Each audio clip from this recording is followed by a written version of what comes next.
Komisi 4 DPR RI mendesak pemerintah untuk lebih mengoptimalkan pembentukan Satgas Pangan dengan turut memperhatikan masalah kedaulatan dan kemandirian pangan nasional sesuai dengan Undang-Undang Pangan Nomor 18 Tahun 2012. Salah satu cara yang dapat dilakukan yaitu tidak lagi menunda pembentukan lembaga otoritas pangan yang merupakan amanat dari undang-undang tersebut. Ditemui di Gedung Nusantara 1 DPR RI Jakarta, anggota Komisi 4 Firman Subagio mengatakan perlu adanya tindak lanjut nyata dari keputusan pembentukan Satgas Pangan yang diambil pemerintah, karena masih banyak persoalan pangan lainnya yang harus diselesaikan. Menurut Firman, ada persoalan lain terkait pangan yang tidak bisa ditangani oleh Satgas Pangan.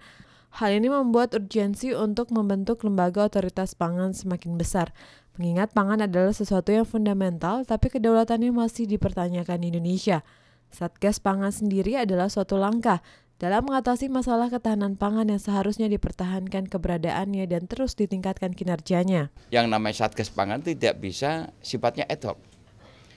Dan pangan ini merupakan komoditi yang strategis. Memang permainan-permainan daripada perilaku tengkulak, pelaku dagang yang didominasi oleh pedagang besar, ya pelaku-pelaku kartel ini memang harus diberantas. Sementara itu, anggota Komisi 4 lainnya Ihsan Firdaus juga meyakini langkah pembentukan Satgas Pangan oleh pemerintah sudah cukup baik, tapi belum cukup untuk mengatasi persoalan pangan yang mendasar, yaitu ketersediaan dan keterjangkauan bahan pangan. Ya, kita melihat memang ini cukup efektif untuk mencegah penimbunan ya. Tapi kalau kemudian untuk stabilisasi harga yang paling penting adalah kepastian suplai dari dari pemerintah, misalnya tentang beras.